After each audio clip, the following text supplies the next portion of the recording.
Before I start flying the F-4E, especially the new ones, the both of the E's, as well as the FGR and the other planes, you want to assign the flares first. So let's do that first, as well as some radar systems. So you want to type in flares over there, you want to assign it to something that's available to you. For me it's B, it can be whatever you want. Of course you also want to assign the radar keys, so you type in radar in the exact same bar and you just assign whatever you need. I use the numpad, I normally use it for manual engine controls, but jets don't have those, so that's not much of a problem. So I advise you to use those if you don't have it. The one I have on 2, the change radar mode, is mostly the one you use for locking people up. So I advise you to at least assign that one. The other ones aren't much of a necessity, but the number 2 one is definitely important. And very quick for the differences, this thing is faster, it climbs a little bit better even though the stat card says otherwise. The E turns a bit better and that's it. The E is inferior in my opinion, but it is better in a 1v1. And one last thing, if you want to know your speed as well as your IAS, type in speed in the option menu and assign the speed plus IAS option, so you will see the relative speed your plane has as well as the speed your plane has from the actual ground. And now for the actual gameplay, I'm just going to be rushing in. This is the actual first game I did in the Phantom. I do have it spaded out of the box. I didn't fly it stock as well as the normal Phantom E, the horrible stock, and I don't want to fly top tier to begin with. I'm doing this for you guys. I got a squad together because top tier is just very painful. I try to get something out, try to cover everything I can about top tier other than me just complaining about it, because that's not what I want to focus on. I'm just going to be rushing in. I'm going to be spiking the last guy in the row. I lock him up on my radar, which is by pressing 2. I lock him up. Enough distance for the missile to pull right in, and that's kill number 1. Welcome to top tier, Mr. Meme Thief. F-100 coming straight for the head-on. I'm not having any with that. Of course I do shoot a little bit, but then I break off rapidly as I don't want to bother with the head-on, especially versus a plane that I outperform in basically every metric. Going head-on with a plane with 420 mils that are very potent is a bit of a waste. Here you can see me neck G tapping, so I don't pull too hard. Get low as 2 guys on them, 3 guys on them. Trying to look at who is going head-on so I can dodge all of them. I look up the Black Prince, the Lightning with my radar as well. You can't lock 2 clouds anymore, so keep that in mind. I was quite confident that that missile would pull enough, but the Lightning was a little bit faster than I would like, and it just slid behind him. Unfortunate, but it is what it is. I just pulled in front of 2 guys that I didn't actually notice. I now have an FGR, 2 MiG-21s on me. You want to turn your afterburners off when you're trying to flare. If you don't do that, there's a very big chance the heat of the flares won't be enough. I like to go to about 90-95%.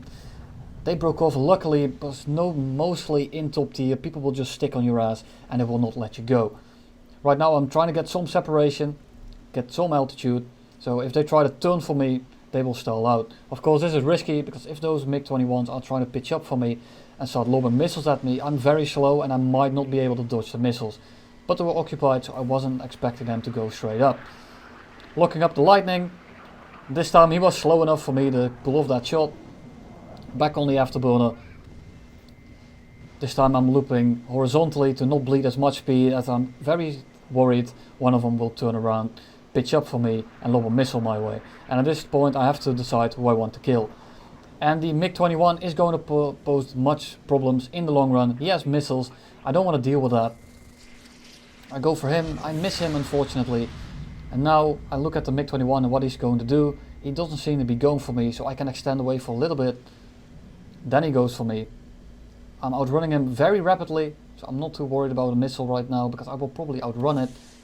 I'm just flaring in case something happens, so the lock might go to the flare instead, because I was worried for an invisible missile. There was no missile, there was no real reason to flare, but I had plenty left. I don't think they have many missiles left, so I just flared in case there was an invisible missile and it might get it off guard. Or distract it, I should say. T2 is coming in. Thanks for the diversion, because now I can actually engage him. The F-4C is coming straight head on. I'm not too worried about an F-4C. He actually pulled off. Thank you for that. I'm not worried about the F-4C as I said, so I'm actually gonna go for the MiG-21 instead. Shoot my last missile off and then go for the F-4C as he's flying very slow. There we go, I could gun him, and that's 2 down very rapidly. Shot way too low on the MiG-19, but it was a bit of a panic shot to maybe get a kill and maybe hope that he would neck-G into it. He didn't, that's fine. We're going to continue on. MiG-19s aren't much of a problem as you are a lot faster than them. And you do have the slats. Of course, you're still not the F-4E. That turns quite a little bit better. But you still don't want to dogfight a MiG-19S, which is basically the MiG-15 bis with min fuel of top tier. You don't really want to mess with that. Of course, it's not quite the J-35, but it's very potent.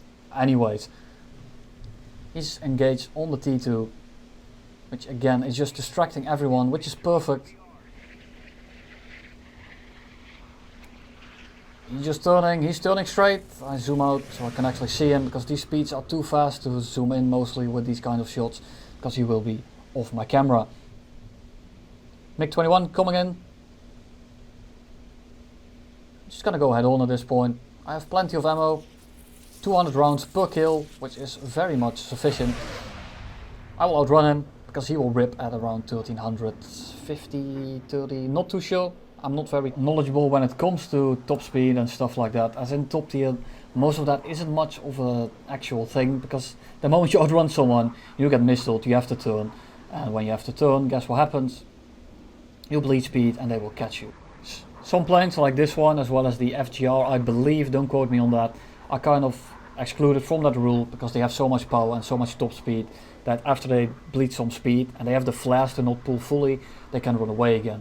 Of course, you do have to keep in mind that you don't run out of flares and you don't overuse them to the point where you can't dodge guys anymore, because you dumped all your flares in one go and then you have nothing left, and you will actually have to dodge by using your plane correctly. Looking for the F-4C, because I was wondering if he would go head on with me. He wouldn't, he's smoking, he looks to be RTB, so I'm going to let him go on his merry way. Check once more if he's not actually turning around, because I don't want him to loop around and get him right on my 6, as I'm not sure if he actually has missiles left. And I don't want to dogfight him, even though I do have the upper hand in this thing. This guy loses all of his speed. I just gun him down, he stalled out in my guns. And now I go back to the runway and see what he is doing over there. And this is basically a game for now. And for now, I think this is one of the best top tier jets in the game. I think it's better than the Lightning. But definitely better than the Lightning. I think it's better than the American Phantom, because right now the gun port is bugged. As in, the gun is bugged because the gun port has the same model as the internal gun, and they modeled the drag on it. So the internal gun has the drag of the gun port, which shouldn't be the case. So it's a lot slower. They should be around the same speed, but they're not. So right now this thing is a lot faster. When they fix the actual gun port thing, the E will still be slower, but not to the same degree as it is right now. The FGR is around the same speed. The FGR turns a little bit worse, but it has faster primed missiles. They are a bit faster and they turn a bit less. So all in all, they are all quite competitive. They all have their strengths and weaknesses, and it's not that one is flat out better like the other. Unlike when the F-40 got introduced and it was flat out better in basically every metric as the other F-Sabres, except for the CL-13, but that's of course not an actual F-Sabre. Here we are, going head on. I got a hit on him, so at this point I'm very confident that I can get the 7 kill game that I was trying to get, and he crashes from the damage, so that's GG. That's basically all I have for you today. I will be making the F-4E video as well. It will have 2 games instead of 1, as I will direct you to this game as well in that video to introduce you to the start, so you know the differences between the planes, as well as the option menus and the keybinds. I will be showing you the results in the end as well. I do have it spaded, as I said at the start of the video, so you won't be seeing any modification resource, and neither will you see any plane resource, as I have every Japanese plane in the tech tree. But you will see the Silver Lions. I do have premium again, so this will actually be an accurate representation, and a modification resource will roughly indicate how much you will get if you are actually resourcing something. Thank you all for watching. Sorry that the video was a bit shorter than the usual, but you will have 2 more Phantom videos or games tomorrow, so look forward to that. Hope it was useful, hope you got something out of it, and I will see you very soon.